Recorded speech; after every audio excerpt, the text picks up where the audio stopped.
スペース X の AI 投資、テスラのメガパック、そして半導体工場のテラファブ、今週は全く別に見える3つの計画が動きました。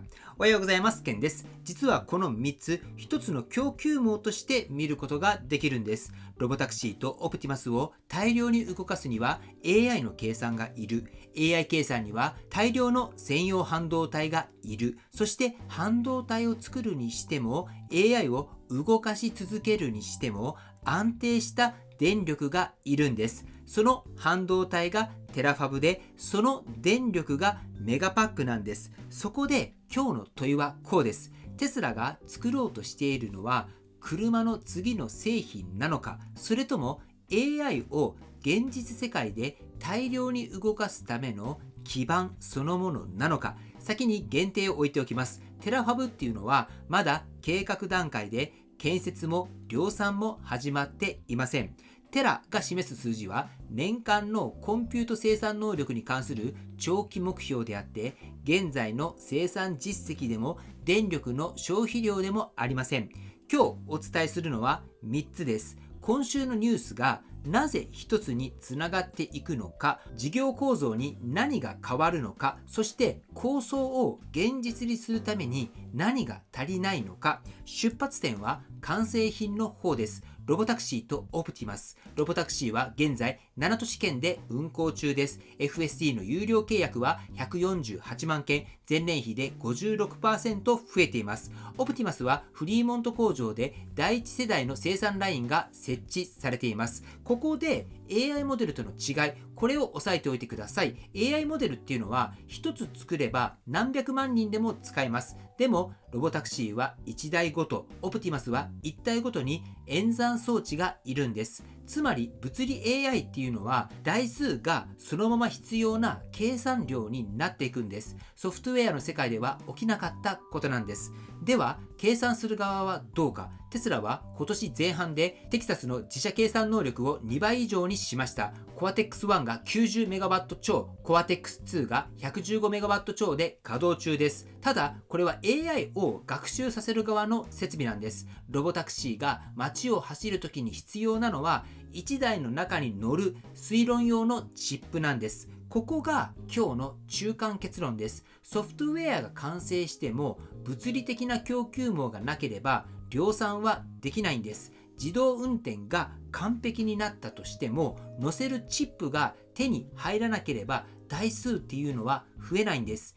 AI 競争の勝敗っていうのはモデルの性能だけでは決まらないんです。ここから先は供給網の話になってくるんです。8月7日、テスラとスペース X が半導体製造拠点であるテラファブの建設地を発表しました。テキサス州グライスム郡です。計画では集積回路の設計、ウェハーの製造、先端パッケージングとシステム統合までを1箇所に集約します。州への申請書にはこう目的が書かれていました。製造サイクル時間を短縮し、設計の反復速度を高める、安くするとは書かれてはいません。時間の話なんです。ただし境界線を引いておきます。テラファブっていうのは計画段階です。申請書では最大4段階の計画で投資額も550億から1190億ドルという幅で書かれています。確定した投資額でも完成した工場でもないんです。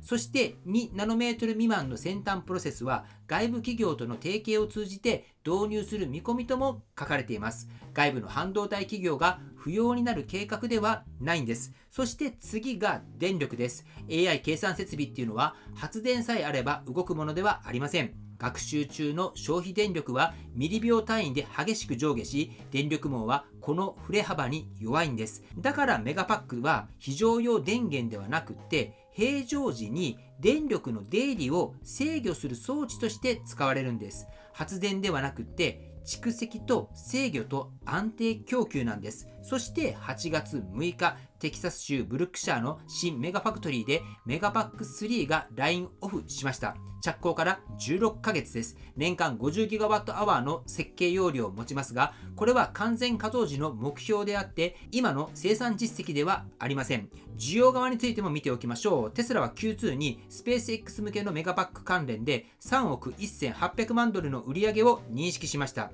ただしこれは 10Q に関連当事者取引として開示されているものです。外部の AI 企業から需要を獲得したという証明とは分けて考えてください。そのスペース X は今週初めて決算を出しました。四半期の売上は78億1000万ドルに対し AI インフラへ158億3000万ドル、売上のおよそ2倍を AI 設備に投じています。つまりスペース X はこの構図の中で需要側にいるんです。メガパックの大口顧客であり、テラファブの共同申請者でもあるんです。ただし、テスラとスペース X は別の会社です。テラファブの申請者はテラファブ AI LLC という別法人で、テスラ、スペース X、XAI の共同事業として申請されています。協力していることと両者が一つになるということは別の話です。はい、ということでここまでが未来の話なんですけれども、この構想に関するお金、このお金を払っているのが今のテスラの車なんです。7月の中国の販売は前年同月比 37.8% 増と報じられています。一方、欧州は国ごとに全く違いました。フランスがプラス 86%、デンマークがプラス 52%、一方でノルウェーがマイナス 97% で、スウェーデンがマイナス 60% です。だから欧州が回復したとも欧州が崩壊したとも言えないんです。補助金制度と前年の反動が国ごとに効いていて、地域差が非常に大きい状態なんです。中国の数字も卸売と国内販売と輸出では意味が違ってきます。言えるのは一つで、車両事業は過去の事業ではなくって今の投資を支えている現在の基盤なんです。ここが崩れると上の階の構想っていうのも止まってくるんです。はい、ということで整理をしていきたいと思いますけれども、確認できた事実としては、スペース X が AI 事業と計算インフラへ投資をしています。テスラがスペース X 向けのメガパックの売り上げを認識しました。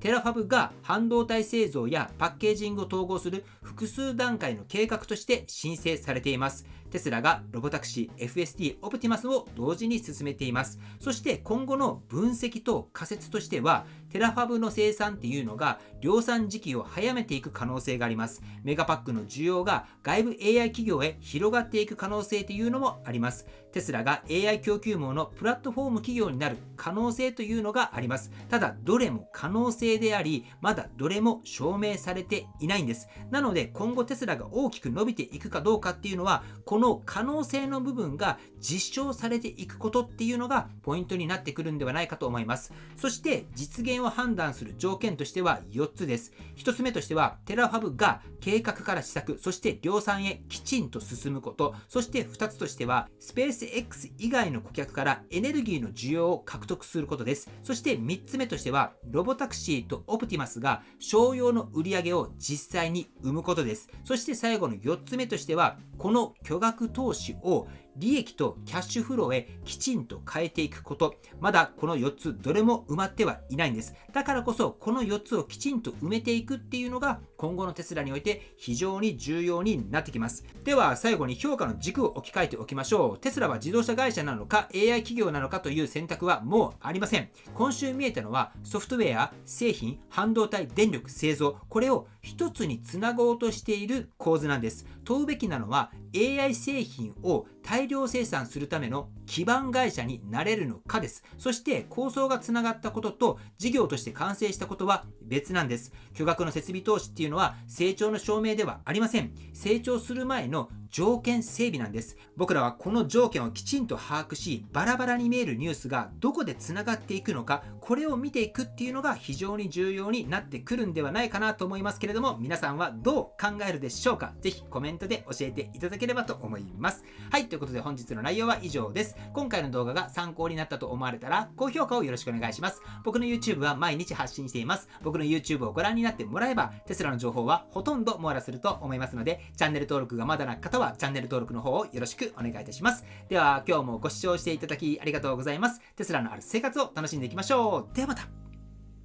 はい、通信です。本日は日曜日ですので、テスラのアンケートの結果を見ていきたいと思います。先週の結果ですが、テスラ株は先週末は311ドル21セントで、今週末が328ドル58セントということで、正解は上がるが正解となっております。では、アンケートの結果を見ていきましょう。今回は464票いただいております。ありがとうございます。結果ですけれども、上がると答えられた方が一番多くで 54% で、これらの方が正解となっております。では、次にコメントをしてくれた方の結果を見ていきます。コメントですが、4名の方が正解です。先週は全員不正解でしたので、今は1週のみとなっております。そしてこのアンケートですが、4週連続正解された方に今は社内で使えるカークリーナープレゼントしていますので、ぜひ皆さん参加されてみてください。そしてこちらのアンケートですが、趣旨として2つあります。まずは株式投資の難しさ、これを実感してもらうということです。株式投資は株価予想などいろいろとあると思いますが、実際に毎週やることでその難しさがわかると思います。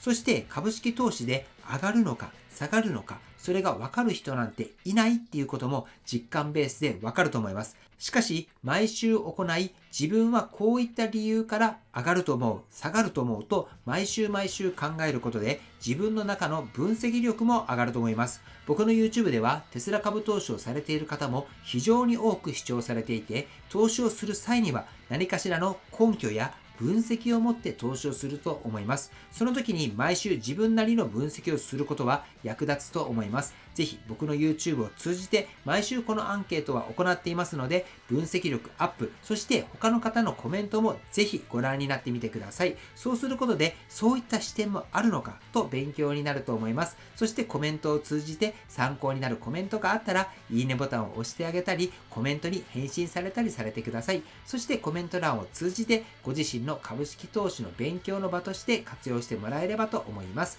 ということで本日もアンケートしますので、ぜひゲーム感覚でも大丈夫ですので参加されてください。きっとご自身のレベルアップにもつながると思います。締め切りは明日までです。はい、ということで本日も最後までご視聴していただきありがとうございます。素敵な一日をお過ごしください。ではまた。